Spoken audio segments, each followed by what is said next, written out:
বিসমিল্লাহির রহমানির রহিম। আসলে দুঃখের কথা কি বলবো? মানে একটা জিনিস জরুরত বা প্রয়োজনীয় একটা জিনিস বা একটা কথা ওদেরকে বললে সেটা ওদের কাছে কোনো গুরুত্ব থাকে না।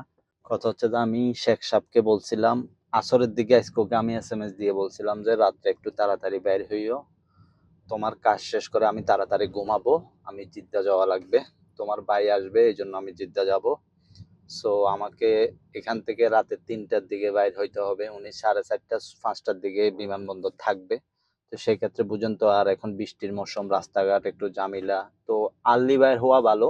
ওইখানে গিয়ে আমি ৫-১০ মিনিট আধা ঘন্টা অপেক্ষা করব, এটাতে কোনো সমস্যা নাই। কিন্তু ওকে আমি বলছি আর্লি বাইর হইতে। সে যখন রাত বড় ও সবসময় ৭:৩০ ৮টার দিকে বের হয়ে যায়। বাট আজকে আমার তাড়াহুড়া বলে ও আজকে এখন ৯টা বেজে গেছে। ৯টার দিকেও বাইর হচ্ছে। এখন ওকে নিয়ে যাব।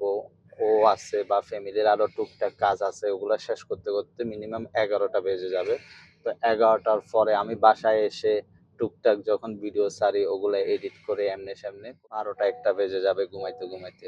সো আমি কখন ঘুমাবো আর কখন জিদ্দা যাব? আজকে শুরুতেই চলে গেছি হার্ডওয়্যারের দোকানে। ওর দরজার লক ভেঙে গেছে, সেগুলা নেওয়ার জন্য। ওগুলা নিয়েই চলে গেলাম এটিএম এ টাকা তুলতে। আসলাম আমার চিরচেনা সেই সুপার মার্কেট। ভালোই ঝামেলা দেখতেছি সুপার মার্কেটে। সাধারণত এরকম ঝামেলা তো থাকে না, আমি প্রতিদিন আসলে ফ্রি থাকে এটা।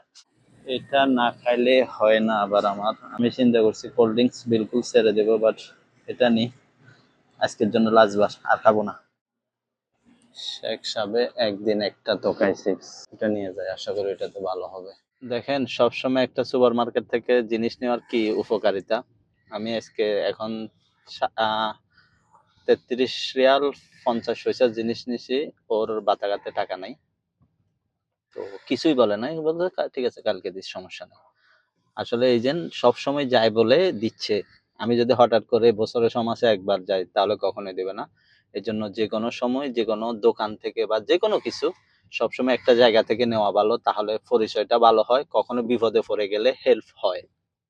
শোরমা আগের থেকে অর্ডার দেওয়া আছে, জাস্ট রিসিভ করে নেব।